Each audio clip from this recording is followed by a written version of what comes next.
Bom dia. Então, a gente não vai falar de política hoje. Hoje não é dia de falar mais sobre isso. Quem aqui já votou? Quem aqui não vai votar, independente do motivo? Não funcionou a palavra sobre política com esses aí. Esses aí não... não convenceu. Não precisa não.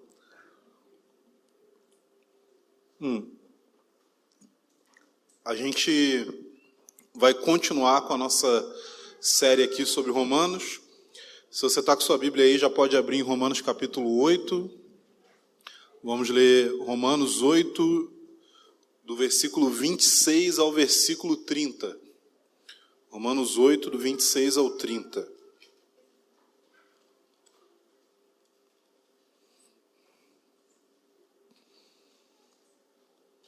Beleza? Conseguiram achar aí? Romanos 8, 26 ao 30. Então a palavra de Deus diz o seguinte: da mesma maneira, também o Espírito nos ajuda em nossa fraqueza, porque não sabemos orar como convém, mas o próprio Espírito intercede por nós com gemidos inexprimíveis. E aquele que sonda os corações sabe qual é a mente do Espírito, porque intercede pelos santos, de acordo com a vontade de Deus. Sabemos que todas as coisas cooperam para o bem daqueles que amam a Deus, daqueles que são chamados segundo o seu propósito. Pois aqueles que Deus de antemão conheceu, Ele também predestinou para serem conformes à imagem do seu Filho, a fim de que Ele seja o primogênito entre muitos irmãos. E aos que predestinou, a esses também chamou, aos que chamou, a esses também justificou, e aos que justificou, a esses também glorificou. Então, na passagem anterior, para aqueles que... vamos dar uma retornada lá, porque talvez você não lembre, mas na passagem anterior a gente falou um pouco sobre a angústia da criação. Essa é a linguagem que Paulo, o apóstolo, vai utilizar aqui. Ele vai falar... Diminui um pouco aí o microfone, gente, por favor. Ele vai usar a linguagem falando de uma angústia da criação, que a criação aguarda com angústia e geme porque ela foi sujeita à vaidade. O que quer dizer que a criação foi sujeita à vaidade? Que significa que ela foi retirada do seu propósito original, ela foi retirada da sua relação correta, original, com o Criador, porque os seres humanos que haviam sido colocados como regentes sobre a criação haviam se desconectado do Criador por causa do pecado. E aí, por isso, o mundo ao nosso redor sofre pelas consequências da queda de Adão até os dias de hoje. Mas esse mesmo mundo ao nosso redor, é óbvio que Paulo não está querendo dizer aqui que a criação em si, a natureza tem uma personalidade e que essa personalidade da natureza está lá, sabe, chorando, sofrendo, né? Porque aí a gente entraria numa outra pegada. Aí ia ser falar da mãe natureza. Não é isso que a Bíblia está querendo dizer. Ela está fazendo uma coisa aqui que é chamada de antropomorfismo. O que é esse palavrão que eu acabei de falar aqui para você? É quando você coloca características pessoais em um objeto que é ou inanimado, ou, em alguns casos, vão dizer assim, quando o objeto ele vai além daquilo que é o nosso entendimento como personalidade. Mas o que a gente vai concentrar aqui é um objeto inanimado. Então, não tem quando você vê um carro na rua, que você fala assim, aquele carro ali tem cara de brabo. Já viu isso? Quando você, sabe? Quando você era criança, que você ficava olhando na parede, assim, ou então na madeira do armário, e aí daqui a pouco você viu uma cara, e aí uma hora que você viu, você não consegue desver. E aí aquela cara está ali te olhando. E aí você fala assim, cara, tem uma cara meio com raiva ali no armário. Mas você sabe que não tem, o armário não tem cara. O armário é só armário. O carro também, ele não está brabo, nem está feliz. Ele está só carro. Ele não está nada além disso. Ele é um objeto inanimado. Mas Paulo está usando essa linguagem para nos explicar o seguinte: olha, a gente olha para a natureza e a gente vê que existe uma certa tendência ao caos, ao mesmo tempo em que a gente vê que existe quase que uma necessidade de ordem, e que a natureza, os animais e tudo parece que aponta para essa ordem.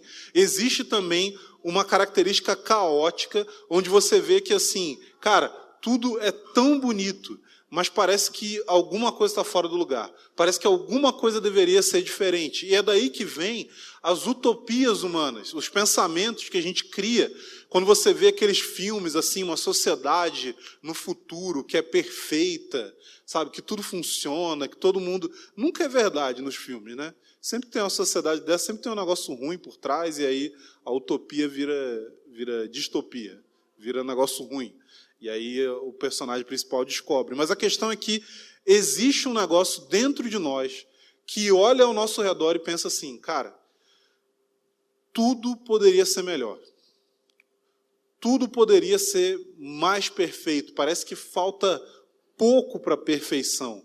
Parece que a gente olha para a natureza e a gente fala assim: cara, se isso daqui não fosse assim, a gente vê os desastres naturais, as tragédias, a gente vê a própria animosidade entre a criação, sabe? A gente olha para tudo isso e fala assim: cara, esse mundo tinha todo o potencial para ser um lugar paradisíaco, como a gente diria, mas precisaria fazer alguns ajustes. E o motivo pelo qual o mundo é do jeito que ele é por causa da queda, é por causa do pecado.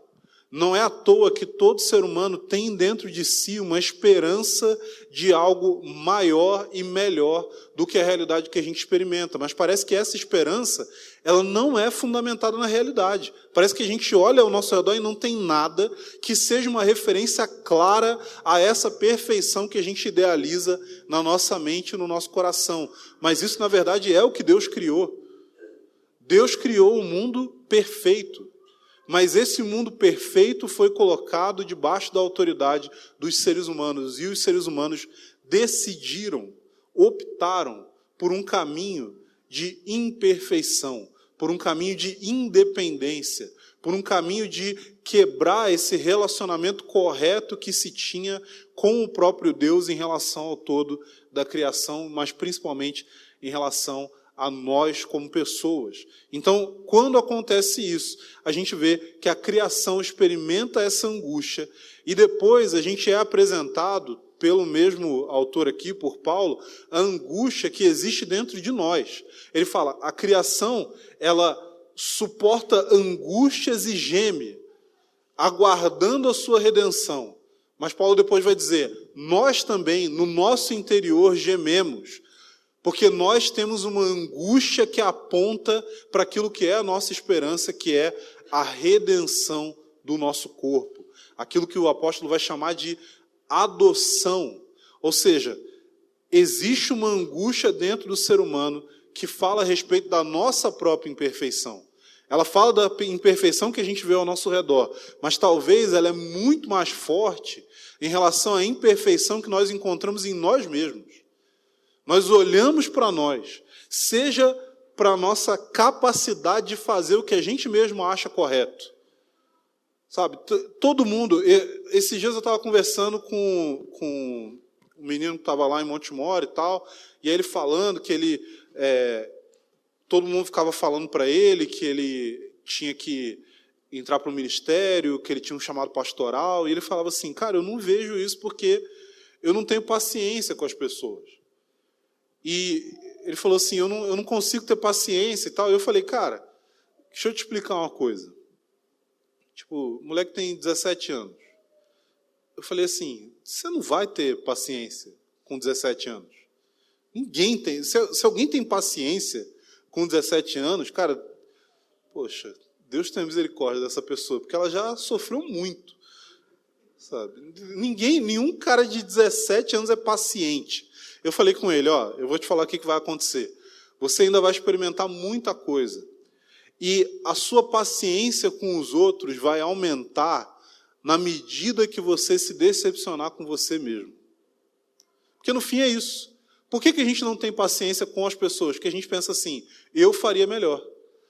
E como que a gente consegue ter essa... Gente, é muito simples. A característica que faz o indivíduo ter paciência com os outros chama humildade. E humildade vem da mesma raiz da palavra humilhação. Então, como que você acha que uma pessoa se torna humilde? Você se torna humilde através de ser humilhado. Mas não é um humilhado que você fala assim, eles me humilharam, eles fizeram isso comigo. É um humilhado que tem a ver com você se deparar com as suas próprias limitações, com as suas próprias fraquezas, com as suas próprias debilidades. Você se deparar com o fato de que você tem a capacidade de decepcionar outros no mesmo tanto, ou às vezes até mais do que aquilo que os outros fizeram para decepcionar você. E aí, quando você experimenta isso, você começa a criar essa paciência. Você começa a entender de fato quem você é, o quanto você é limitado, o quanto você é fraco. E isso é uma das fontes da nossa angústia, a nossa limitação. Aquilo que a gente acha certo e aquilo que a gente acha errado não necessariamente corresponde àquilo que a gente consegue fazer de certo ou consegue deixar de fazer de errado. Mas essa angústia não se resume a isso. Essa angústia também tem a ver com a forma como nós enxergamos a nós mesmos. Não só no que diz respeito ao nosso caráter, mas a respeito do todo da nossa vida. Todos nós temos desejos, anseios, ambições, sonhos. Isso é uma coisa que faz parte da humanidade. Você idealiza o seu futuro, você pensa a respeito de que tipo de pessoa você deseja ser, o que você quer fazer, o que você quer conhecer, com quem que você deseja se associar, se aliançar, estar perto. E a vida traz frustrações. Porque a gente vê que as nossas limitações não só limitam a visão que nós temos a respeito do que nós fazemos, mas também a respeito do que nós somos e do que a gente consegue alcançar. A gente, ainda mais nos tempos de hoje, assim, pelo menos a maioria aqui vai ter uma média, vai dar uma média de idade que vai fazer sentido isso que eu estou falando, que é, cara, a gente cresceu. Você não pensou que você ia ser rico quando você fosse mais velho? Você não achou, não? Você não viu o filme do Riquinho? Falou assim, é isso aí, eu vou ter um McDonald's em casa, quando eu for rico. Sabe? Você nunca teve essa conversa quando você era criança, com seus coleguinhas, falasse assim, quando eu for rico, e aí vai chegando uma certa hora na sua vida, uma certa idade, aí você fala assim, aí o quando começa a virar si. E o si vira certeza que não. Mas a gente tem esse negócio assim de, cara, eu quero coisas muito grandes, muito maravilhosas, eu quero conhecer o mundo, eu quero... E aí você começa a ver, você fala assim, cara, eu não vou conseguir fazer tudo o que eu quero fazer. Não vou conseguir fazer tudo o que eu almejei fazer um dia. Ainda que você receba recursos, ainda que você tenha muito sucesso financeiramente, você não vai ser capaz de fazer tudo aquilo que você idealizou. E isso daí também produz angústia em nós. Além disso, essa angústia, em várias ocasiões, é produzida pelo fato de que nós percebemos a limitação do nosso próprio corpo. Mais uma vez, é um assunto que, na maioria dos casos, está relacionado à idade, né? Eu sempre lembro do exemplo do Randy Clark, que ele fala que ele ministrava muito baseado em palavras de conhecimento, né? Se você não sabe, quando a gente fala de palavras de conhecimento, tem a ver com o Espírito Santo revelando ao nosso interior, ou seja, nos trazendo um conhecimento de algo que você não teria a possibilidade de conhecer. Então, isso pode acontecer de diversas formas possíveis. Pode ser um pensamento, uma imaginação, uma visão que, de fato, o indivíduo tem, um sonho, uma sensação no corpo. Então, Vários desses eu já experimentei de repente, começar a orar por alguém e sentir uma dor em determinado lugar, perguntar para a pessoa, você está sentindo dor nesse lugar? A pessoa fala, estou, como é que você sabe?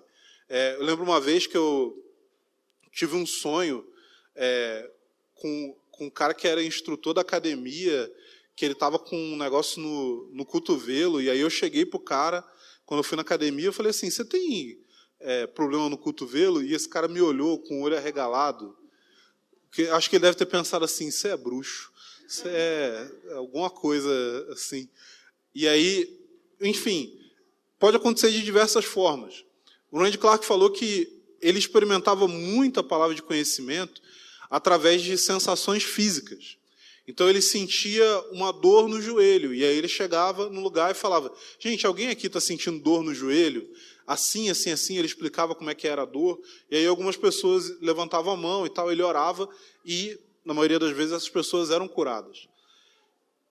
Ele falou que isso começou a não adiantar muito, que ele começou a ficar velho. Aí ele falou assim, aí as dores não eram mais palavra de conhecimento, era só dor mesmo. Era só dor mesmo que eu estava sentindo, que vem com a idade. Então, ele falou assim, Deus começou a falar comigo de outras formas, né? Porque não fazia mais sentido ir por aquele caminho ali. Mas a questão é que nós experimentamos frustração, angústia com a nossa limitação física. Seja através de ver a limitação física da humanidade nas pessoas que nós amamos. As pessoas que nós amamos ficam doentes, sofrem, e nós perdemos elas. Nós mesmos adoecemos. Nós enfrentamos a limitação do cansaço, sabe, da doença, do sono. Quem nunca ficou frustrado falou assim, cara, eu queria muito fazer isso daqui, mas eu não estou me aguentando de sono. Eu estou muito cansado. E a questão é que essa angústia pesa para nós. Ela pesa, talvez, fala muito mais alto em momentos de uma limitação séria.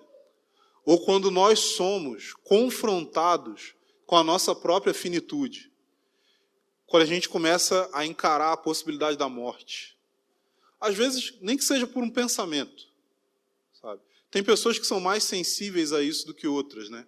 Tem gente que qualquer dorzinha que sente já pensa logo, ih, cara, já era, chegou minha hora, né? Eu não sei se eu posso contar isso daqui, mas eu não vou revelar a identidade, mas tem uma pessoa que eu conheço que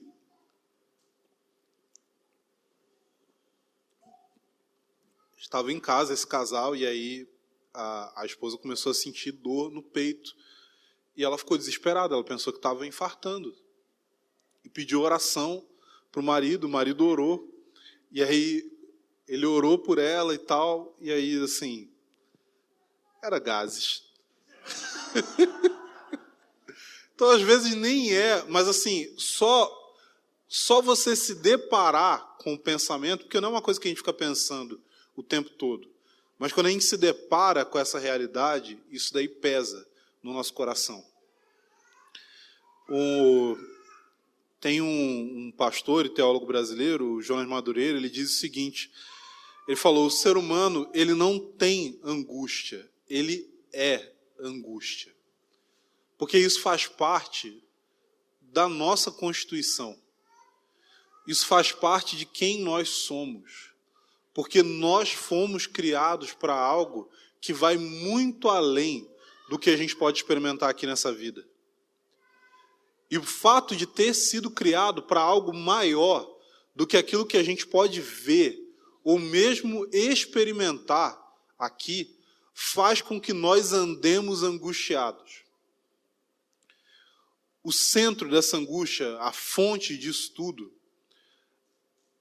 tem a ver com o pecado. Mas a gente precisa expandir o nosso pensamento sobre o pecado. Porque a gente tende a pensar no pecado como algo que é bom, mas é proibido por Deus. E isso daí é um pensamento errado. Isso aí é um pensamento que na Bíblia foi sugerido pela primeira vez pelo próprio Satanás no Jardim do Éden. A primeira pessoa que falou, o pecado é um negócio muito bom, mas que Deus proibiu você de experimentar, foi quando a serpente falou com Eva e disse que Deus tinha proibido ela de experimentar do fruto da árvore do conhecimento do bem e do mal, mas aquele fruto da árvore do conhecimento do bem e do mal faria com que ela se tornasse semelhante ao próprio Deus. E a gente sabe que isso daí era mentira. Então, o pecado não é uma coisa boa, mas proibida. O pecado é um veneno que nós tomamos voluntariamente na esperança de saciar a nossa sede. O pecado, ele domina e ele envergonha o ser humano. Ele atrai e acusa o ser humano. Essa dinâmica é muito comum. Quantas pessoas experimentam, talvez, uma tentação muito grande de fazer algo que elas consideram errado. E aí, a partir do momento que elas cedem àquele desejo, elas começam a experimentar a culpa por ter feito aquilo que até alguns momentos atrás elas estavam desejando profundamente. O pecado promete e ele não cumpre. Ele diz que vai nos trazer satisfação, ele diz que vai nos trazer plenitude, ele diz que vai nos trazer alegria plena. Mas isso nunca chega. Isso nunca chega. É sempre está na próxima esquina. Sempre está na próximo passo que você vai dar. Sempre está um pouquinho mais fundo que você deve mergulhar. Pecado, gente, não é buscar uma coisa que não foi criada por Deus. Isso precisa ficar muito claro para todos nós. Pecado não tem a ver com buscar algo que não foi criado por Deus. Pecado tem a ver com colocar algo que Deus criou no lugar dele. É pegar o que Deus criou e colocar no lugar de Deus. É fazer com que o que Deus criou se torne a prioridade na sua vida e não o próprio Deus. Se a gente for exemplificar isso em termos humanos, eu poderia dizer para você que é semelhante a um filho que só está interessado no dinheiro do pai. É semelhante a um homem que só está interessado no corpo de uma mulher. E é exatamente assim que a humanidade age, porque as criaturas de Deus desejam as dádivas dele, mas não o Criador.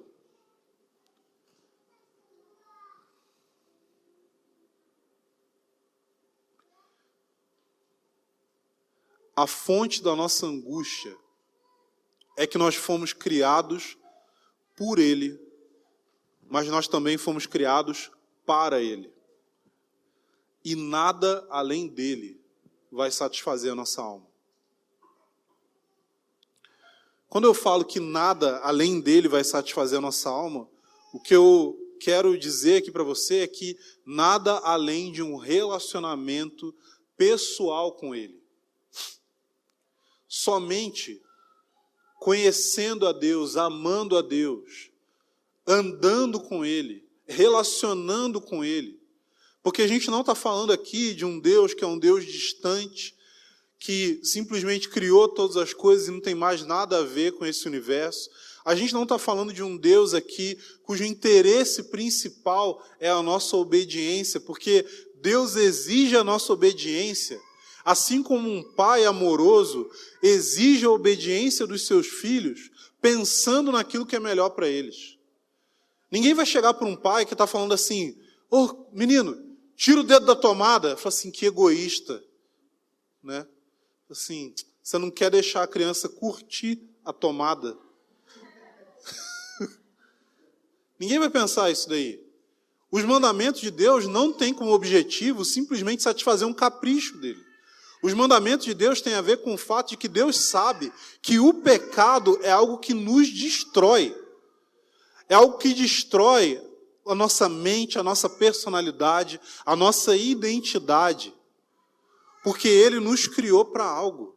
Ele nos criou para viver de uma determinada forma. E essa forma como Ele nos criou para viver é o que vai trazer plenitude e alegria para nós.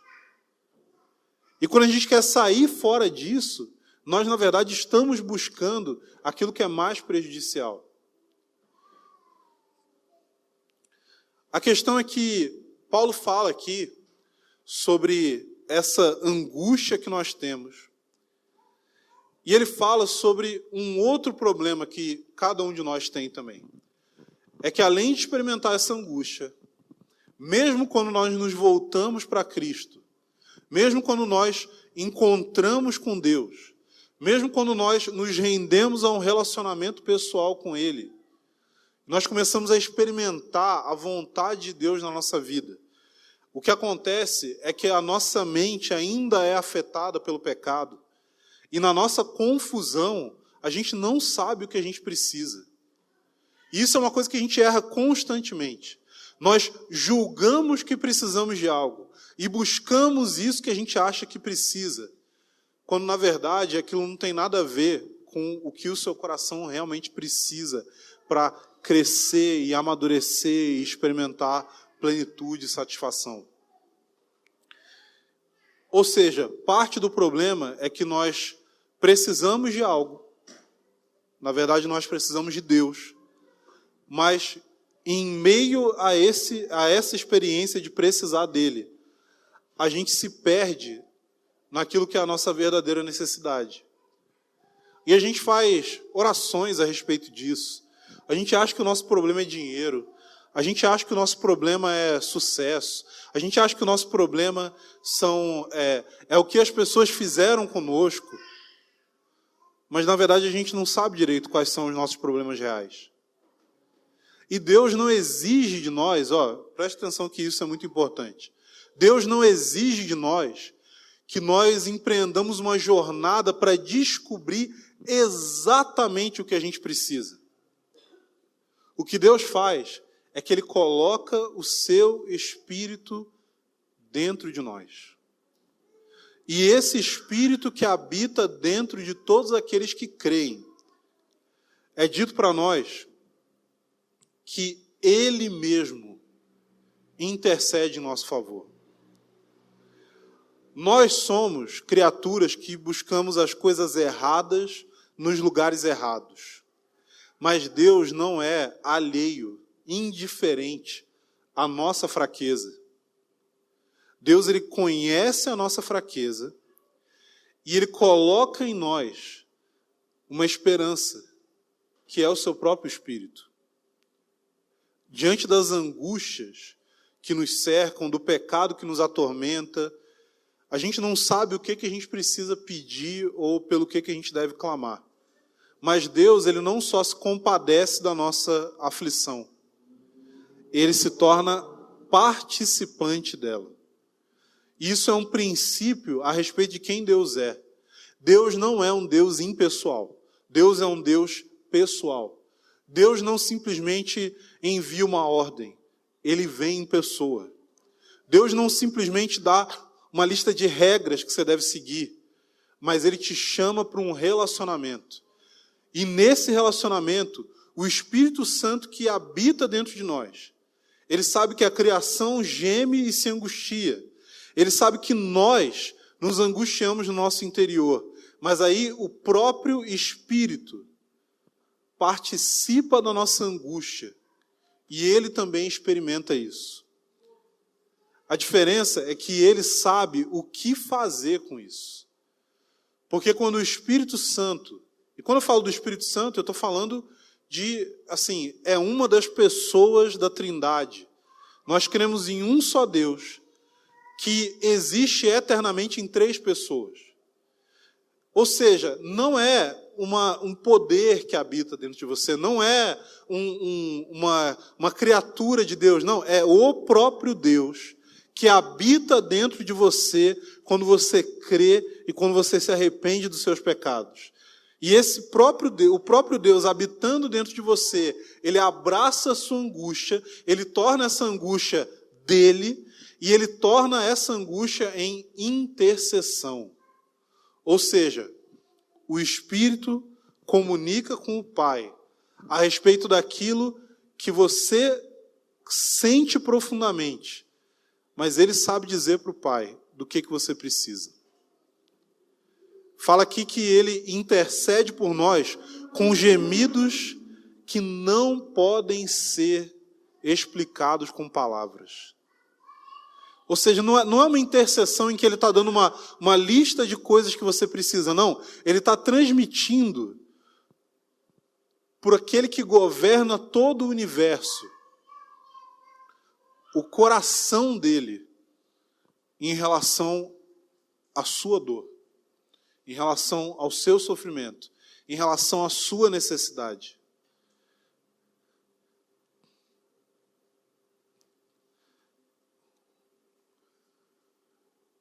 Agora, a passagem também vai dizer para nós que o Espírito intercede por nós de acordo com a vontade do próprio Deus. O que isso quer dizer? Bom, primeiro, o que isso não quer dizer? E eu sei que alguns de vocês já ouviram isso, né, assim, infinitas vezes aqui, mas é importante sempre voltar para esse ponto, que a vontade de Deus não é um plano de Deus secreto que precisa ser descoberto por nós de forma mística para ser seguido à risca. Do tipo assim, Deus, qual é o próximo passo que eu devo dar na minha vida? E aí a pessoa dá o passo errado. E aí ferrou tudo. Eu já expliquei para vocês como que isso não é bíblico e como que isso nem é lógico. Porque se Deus estivesse regendo toda a criação por meio de exigir que pessoas específicas seguissem ordens específicas para que o seu plano desse certo, ou seja, você precisa ir morar onde Deus falou que você deve morar, você precisa estar na igreja que Deus falou que você tem que congregar, você precisa casar com a pessoa com quem Deus falou que você deve casar, fazer a faculdade que Deus falou que é para você fazer, comprar o carro que Deus falou que é para você comprar. E aí, gente, a questão é, se a gente crê nisso, e crê que é possível não fazer isso, a gente está tudo ferrado. Porque eu já falei aqui, nessa lógica, se uma pessoa lá em 1850 não casou com quem Deus falou que essa pessoa tinha que ter casado, já era.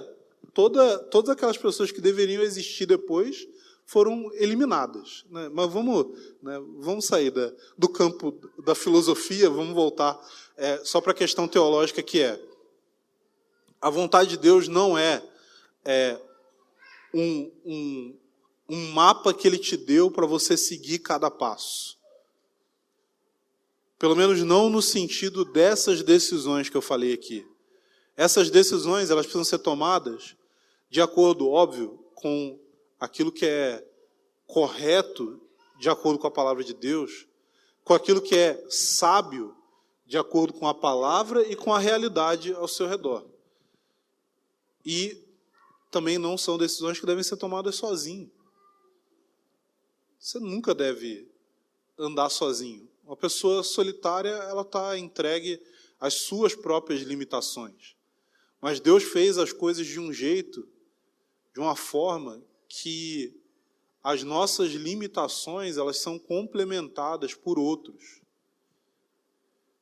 E aí, assim, dependendo uns dos outros, confiando uns nos outros, tendo aliança e amizade uns com os outros, a gente pode sim caminhar de uma forma sábia e plena e encontrar aquilo que é melhor e mais de acordo com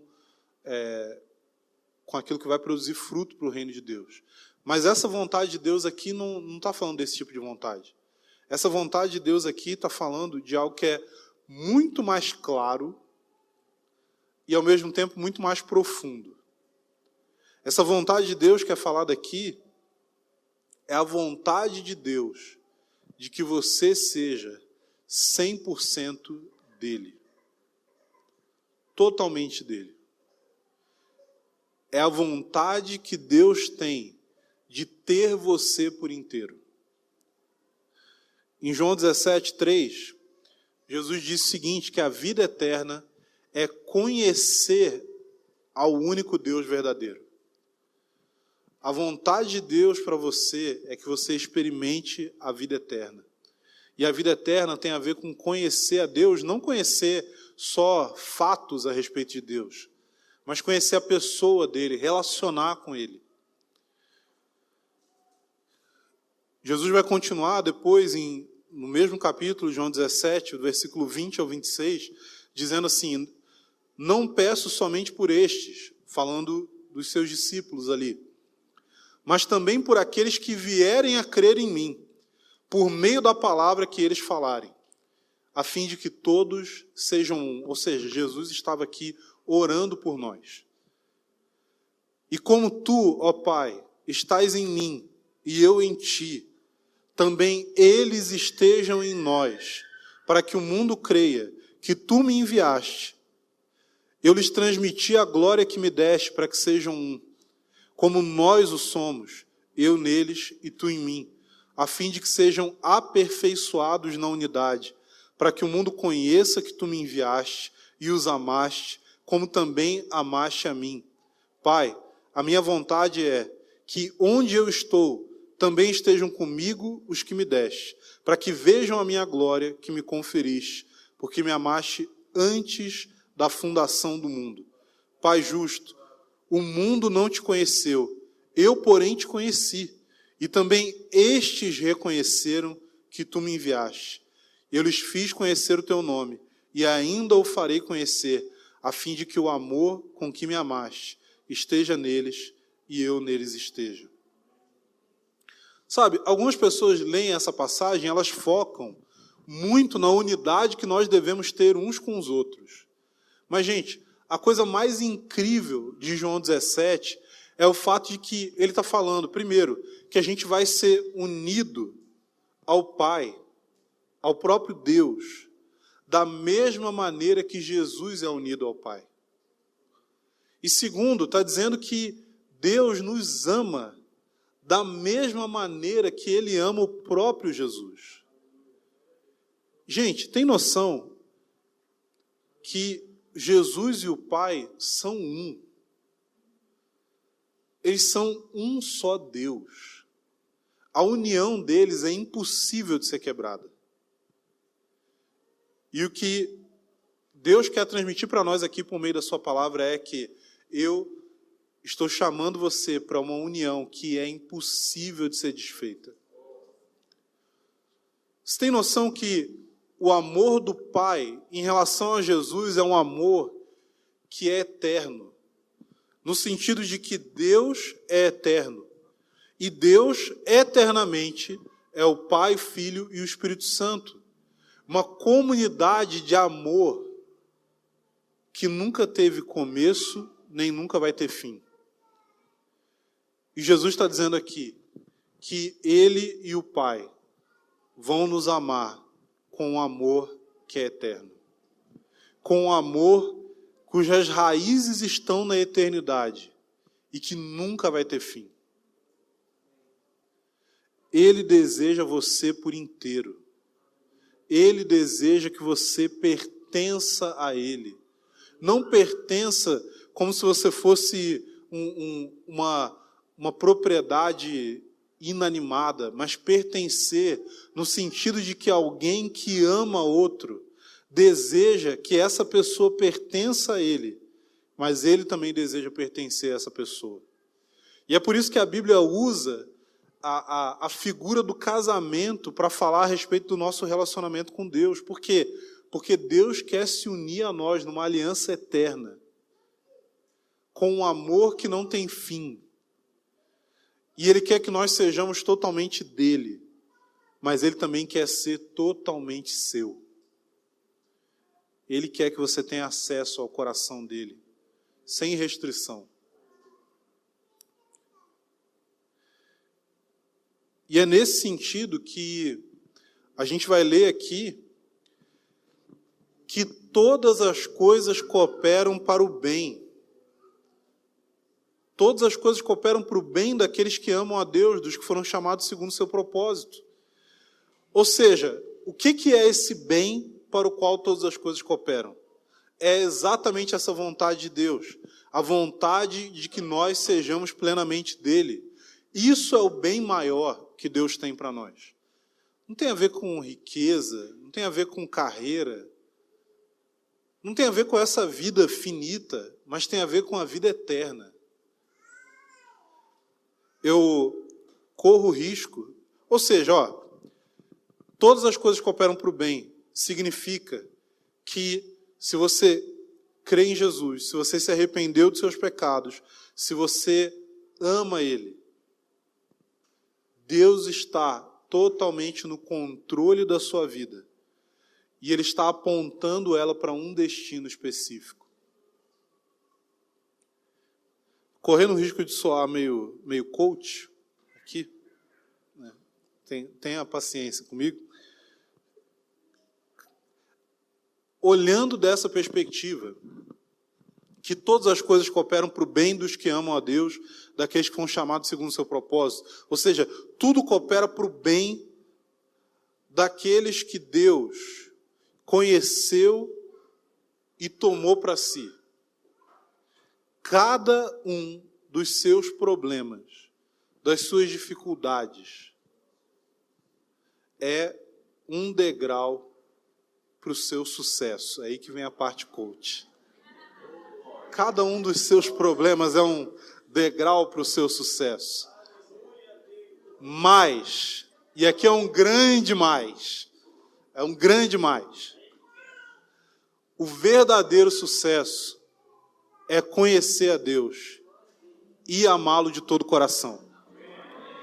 Não é dinheiro, não é fama, não é boa aparência, não é reconhecimento, carreira, casamento, filhos, família. Não é nada que foi criado por Deus. Mas o verdadeiro sucesso tem a ver com ter um relacionamento pessoal de amor com aquele que é o Criador de todas as coisas. E aí, nesse momento, Paulo fala a respeito de qual que é o nosso destino nele. E essa parte, né, da passagem é super conhecida e tal, fala que aqueles que ele predestinou para serem conforme a imagem do seu Filho, ele chamou, aos que chamou ele justificou, aos que justificou ele também glorificou. Então, eu quero finalizar aqui explicando para você o que é cada uma dessas partes aqui. Então, primeiro ele conheceu. O que significa aqui conhecer? Conhecer significa que Deus, muito antes, que você existisse, muito antes que seus pais existissem, muito antes que os pais dos seus pais existissem, Ele conhecia você. Ele sabia quem você era. E Ele sabia tudo isso, porque Ele havia determinado te criar. Não é que Ele te conhece porque Ele previu o que ia acontecer ou quem você ia ser. Ele te conhece porque Ele criou você da forma como você é. Além de nos conhecer, é dito que Ele nos predestinou para sermos a imagem do seu Filho. Ele decidiu, assim como Ele decidiu criar você, Ele decidiu antes que você existisse, que Ele te resgataria do pecado, te traria para a luz do Evangelho. E isso não tem a ver com você, não tem a ver com a sua capacidade, não tem a ver com as suas obras, não tem a ver com aquilo que você consegue fazer. Efésios 2, do 8 ao 10, vai dizer, porque pela graça vocês são salvos. E isso é mediante a fé, não vem de vós, é dom de Deus, não de obras, para que ninguém se glorie, pois somos feitura dele, criados em Cristo Jesus, para boas obras, as quais Deus de antemão preparou para que andássemos nelas. É dito que aqueles que Ele predestinou, Ele também chamou. Chamar significa que Deus chamou você para si por meio do Evangelho. O Espírito Santo pegou a mensagem do Evangelho e usou como um ariete para derrubar as resistências do seu coração e arrancar você das garras do pecado. Também é dito que Ele te justificou, o que quer dizer que os seus pecados seriam perdoados. e que Cristo seria a sua justiça. Ou seja, estava claro que Jesus viveria a vida que nenhum de nós tem capacidade para viver. E que ele morreria a morte que todos nós merecíamos morrer, para que nós pudéssemos receber perdão pelos nossos pecados e para que nós pudéssemos receber a recompensa da justiça de Cristo, mesmo não tendo feito nada, mesmo sendo merecedores da condenação e do inferno. Ele nos livra da condenação e ele nos dá a recompensa como seus herdeiros. E por último é dito que ele me glorificou. Glorificar tem a ver com transformar o seu corpo mortal, um corpo onde habita o pecado, em um corpo imortal revestido da sua glória. Um corpo que não experimenta mais doença, um corpo que não experimenta mais cansaço, um corpo que não é assediado pelo pecado, porque a glória de Deus o revestiu completamente. Muitos vão morrer, mas naquele dia eles vão ressuscitar com corpos glorificados. Outros vão permanecer vivos e vão ter os seus corpos transformados num piscar de olhos. Agora, o que sempre me intrigou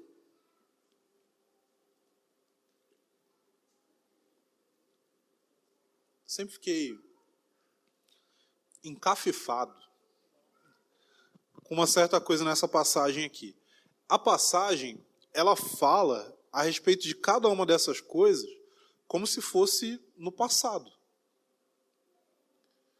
Ele fala assim, aos que predestinou, a esses também chamou. Aos que o chamou, a esses também justificou. Eu estou esquecendo algum, né? E aos que ele justificou, ele glorificou. Aí eu consigo entender o seguinte, beleza. Conheceu, ou seja, Deus sabia tudo a meu respeito. Ele me conheceu.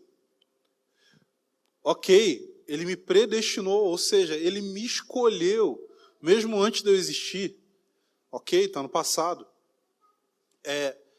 Beleza, ele me chamou.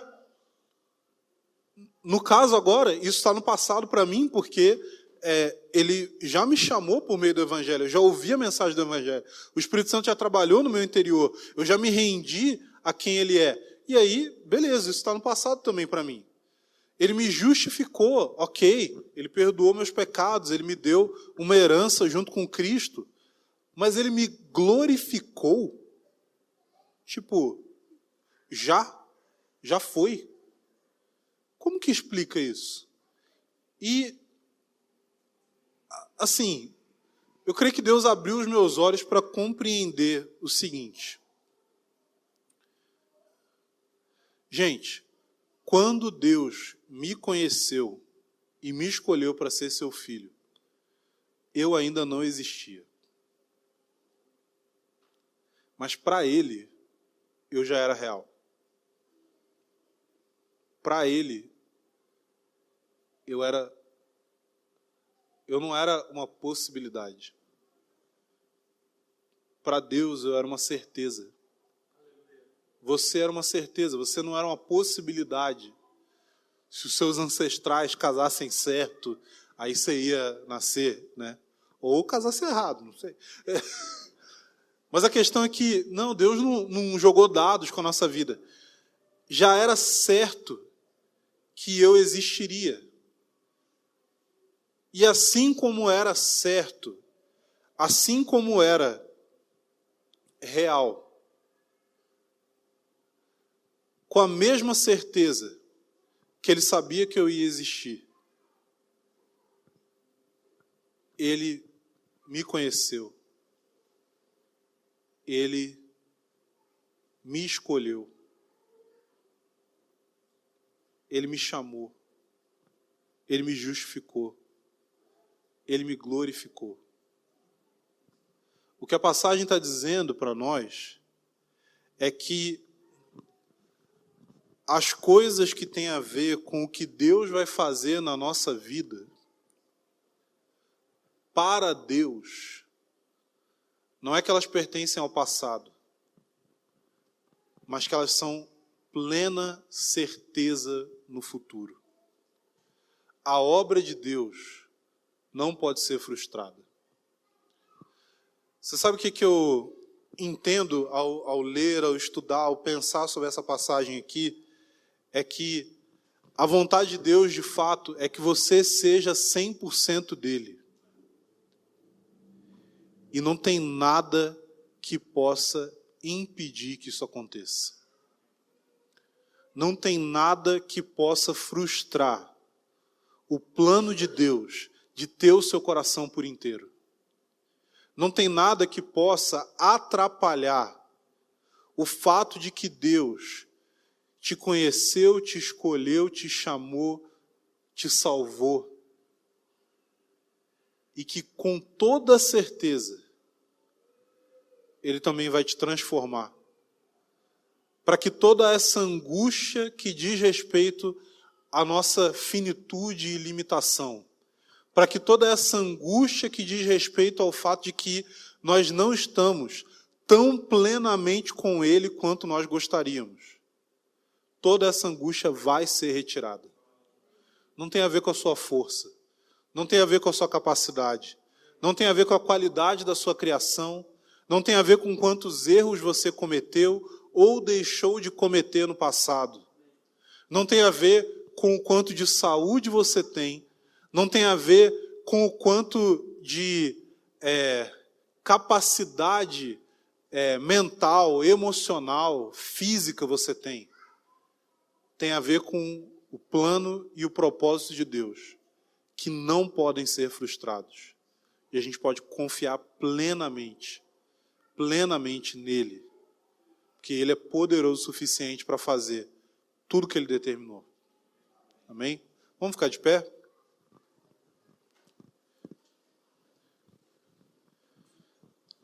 Senhor, obrigado, Deus.